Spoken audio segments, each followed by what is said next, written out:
So hello guys, good morning, welcome back to my channel. It's RSR and you are watching RSR Vlogs YouTube channel. So let's start today's vlog.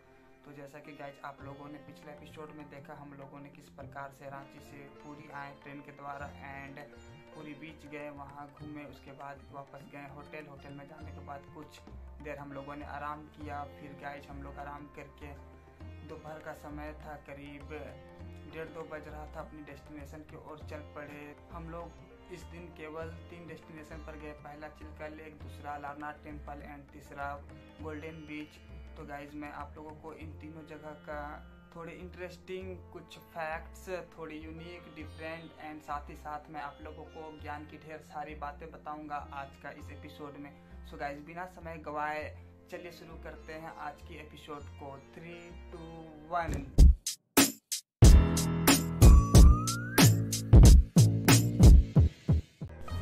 पूरी travel series के दूसरा अध्याय में आपका स्वागत है। तो फिलहाल अभी बज रहे दोपहर के 2 और मैं अभी आ चुका हूँ नीचे ड्राइवर भैया को फ़ोन करने के लिए, जो कि हमें ले जाने वाले हैं चिल्का लेक घुमाने के लिए। तो वे पहुँच चुके हैं और हम लोग भी पूरी तरह से तैयार हैं एंड भैया भी तैयार है जाने के लिए।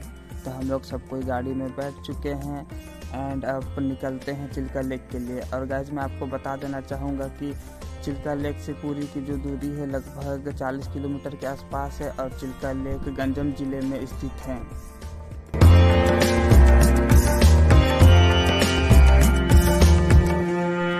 मधुर संगीत और सामने का नज़ारा एक खूबसूरत माहौल बना रहा था ट्रेवल करने के दौरान। और गाइज सामने नारियल का पेड़ कन्याकुमारी वाली फील ला रही थी।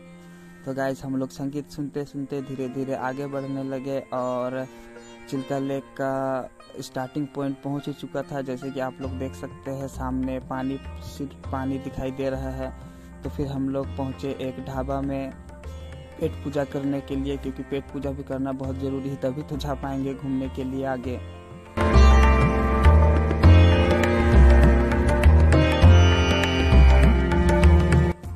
सो गाइस हम लोग मेन लोकेशन पर पहुंच चुके थे। तो मैं आपको आपके जानकारी के लिए बता देना चाहूँगा कि लेक में जाने से पहले आपको टिकट काउंटर में टिकट कटवानी पड़ेगी, जो कि पर पर्सन 90 रुपीज़ है। और अगर आप फैमिली के साथ आए हो या फिर 5 लोगों से ज़्यादा हो तो आपको नाव बुक करनी पड़ेगी, जो कि 6000 एंड 10,000 में सेवा उपलब्ध कराती है।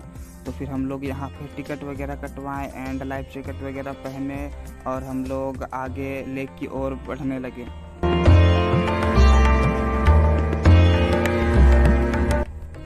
सामने ढेर सारी नाव ही नाव, हम लोगों को यहीं से नाव लेनी थी। तो फिर हम लोग नाव में चले और नाव में बैठने के बाद हम लोगों की शुरू हो गई एक यादगार सफ़र। और गाइज मैं आप लोगों को बता देना चाहूँगा आपके जानकारी के लिए कि चिल्का लेक को ओडिशा का ज्वेलरी पार्ट एरिया भी कहा जाता है। क्यों कहा जाता है वीडियो आप लोग आगे देखिए, मैं आप लोगों को बताता हूँ। यहाँ के लोग हम लोगों को अनेक प्रकार के समुद्र में रहने वाले खारा पानी जीव दिखाए, विभिन्न प्रकार के, जहाँ से मोती वगैरह निकलते हैं। तो जैसे आप देख सकते हो भाई, अनेक प्रकार के विभिन्न प्रकार के समुद्र में रहने वाले जीव, और भैया हमें यहाँ पे लाइव दिखाए मोती निकाल कर, जैसा कि अभी आप देख सकते हो।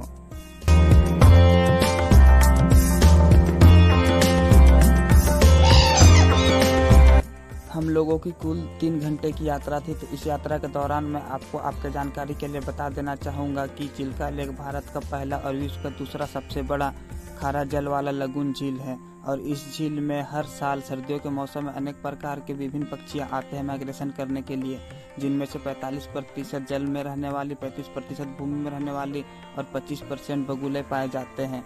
और इस झील के अगल बगल बसे 150 गाँव के करीब 1.5 लाख लोगों की जीवन यापन में अहम भूमिका निभाती है यह झील। तो फिलहाल हम लेक के बीचों बीच पहुंच चुके थे। इसे डॉल्फिन व्यू पॉइंट भी कहा जाता है। कहते हैं कि अगर आपकी किस्मत है तभी आप डॉल्फिन देख सकते हो, वरना आप नहीं देख पाओगे। तो हम लोगों की किस्मत बहुत अच्छी थी, हम लोगों ने डॉल्फिन देखा। फिलहाल आप भी देख सकते हो डॉल्फिन। बहुत दूर होने के कारण वीडियो में साफ साफ नहीं दिखाई दे रही है ये पिक्चर जो मैंने क्लिक करी थी। फिर हम लोगों ने थोड़ी और आगे बढ़ी। आगे बढ़ने के दौरान हम लोगों ने फिर से बहुत अधिक मात्रा में झुंड में पार हो रही डॉल्फिन को देखा। आप लोग भी देख सकते हो, जैसे साफ साफ पता चल रही है, पानी की लहर भी पता चल रही है। फिर मैंने कैमरे को थोड़ा घुमाया, घुमाने के बाद फिर यहाँ क्लियर पता चल रही डॉल्फिन के पार होने की, जैसा आप देख सकते हो। और ये तस्वीर जो मैंने क्लिक करी थी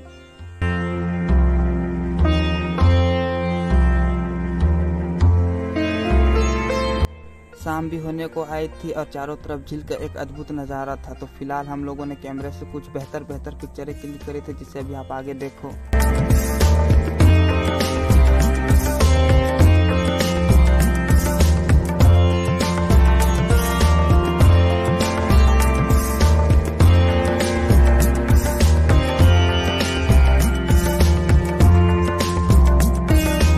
एंड गाइस, चिल्का झील के बीचों बीच उपस्थित एक द्वीप है जहां कालीजाई नाम की टेम्पल है और इस टेम्पल में मां भगवान काली मां की मूर्ति है और यहां लोग बेसिकली मकर संक्रांति में आते हैं।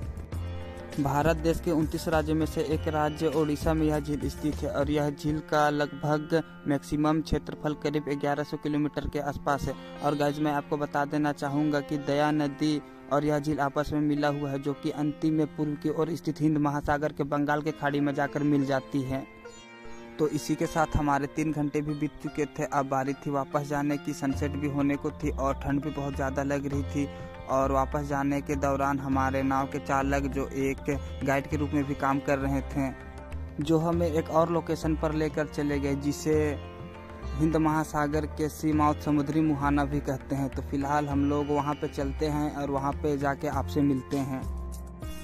तो गाइज, यहाँ पहुँच चुके थे एक अलग जोश के साथ। और गाइज, आप पीछे देखो, पीछे का व्यू काफ़ी ज़बरदस्त सा हो रखा है और शाम का समय था।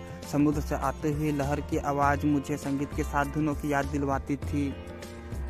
न जाने क्यों यहाँ पे एक अलग एहसास, एक अलग मज़ा, एक अलग आनंद आ रहा था। यहाँ की वाइब्स बिल्कुल ही अलग थी, जिसे शब्दों में बयान नहीं किया जा सकता है। सिर्फ यहाँ पर रह के इसे फील किया जा सकता है, जो फिलहाल मैं कर रहा था।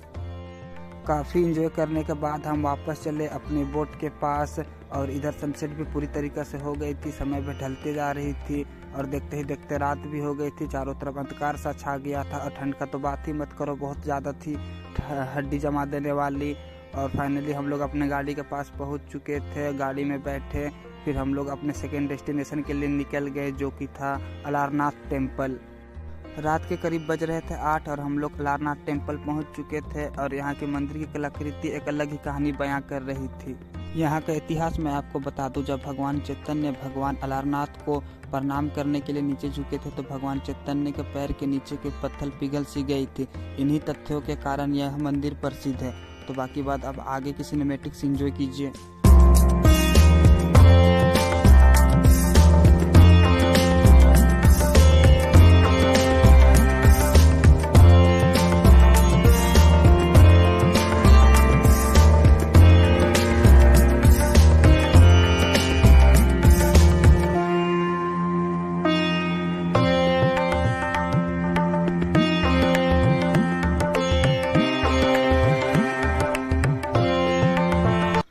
अब समय थी इस जगह को अलविदा कहने की। पूरी तरह से हम लोग इस टेम्पल को एक्सप्लोर कर चुके थे। तो हाईवे की चकाचौंध लाइटों को पार करते हुए हम लोग अपने थर्ड डेस्टिनेशन के लिए चल पड़े, जो था गोल्डन बीच। गोल्डन बीच पहुंच चुके थे और सामने ऊंची ऊंची इमारत और चारों तरफ उभरती हुई रोशनियां एक अलग ही चमक पैदा कर रही थी। सामने सड़क में काफ़ी क्राउड हो रखी थी, चारों तरफ चहल पहल था और लोगों के बीच कोविड के प्रति बिल्कुल भी डर दिखाई नहीं दे रही थी। और सामने एक खूबसूरत ड्रॉप रोलर। फिलहाल रात के बज रहे 10 और मैंने जैसे ही कैमरा मोड़ा, सामने रात के समय से सागर से आते हुए लहर की आवाज़ और साथ में भुट्टा खाने का अलग ही मज़ा था। और सामने जैसे आप देख सकते हो मार्केट लगी हुई है और मेरे पीछे गोल्डन बीच और सामने बिल्डिंग, इन तीनों का गठबंधन बहुत ही ज़्यादा खूबसूरत लग रहा था।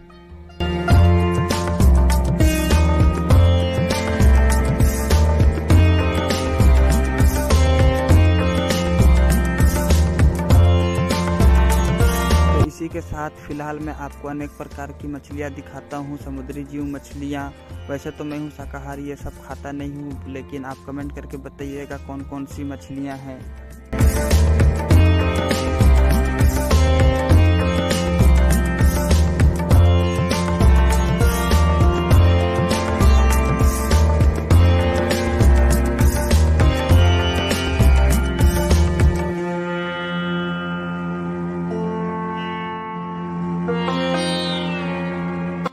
फिलहाल चलते हैं मार्केट की ओर, कुछ नई चीज़ देखने, कुछ अलग चीज़ को अनुभव करने। इस मार्केट में घूमने के दौरान मुझे यह चीज़ साफ पता चल गया कि यहाँ की अधिकतर बिकने वाली चीज़ें भगवान जगन्नाथ से काफ़ी मिलते जुलते हैं, उसके जस्ट फोटोकॉपी कह सकते हैं। यहाँ अधिकतर मिलने वाली चीज़ों में आपको भगवान जगन्नाथ के रूप ही दिखाई देंगे।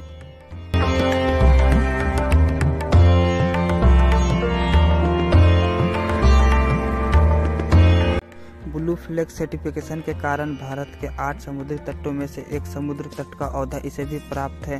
तो अब बारी थी इस जगह को अलविदा कहने की। वापस चलते हैं होटल में पहुंचकर आपसे मिलते हैं। आज का दिन बहुत ही ज़्यादा यादगार रहा, तो फिर एक नए दिन के इंतज़ार के साथ लेते हैं झपकी। Bye bye, good night. So guys, उम्मीद करता हूँ कि आप लोगों को आज की वीडियो अच्छी लगी होगी। अगर अच्छी लगी होगी तो वीडियो को लाइक कीजिए, कमेंट करके बताइए कौन सी बात बेस्ट लगी, एंड साथ ही साथ चैनल को सब्सक्राइब भी जरूर कर देना for next amazing videos. So guys, फिलहाल के लिए इतना ही। मिलते हैं आपसे बहुत जल्द एक नए नेक्स्ट एपिसोड में। So guys, thanks for watching. Bye bye, take care, जय हिंद।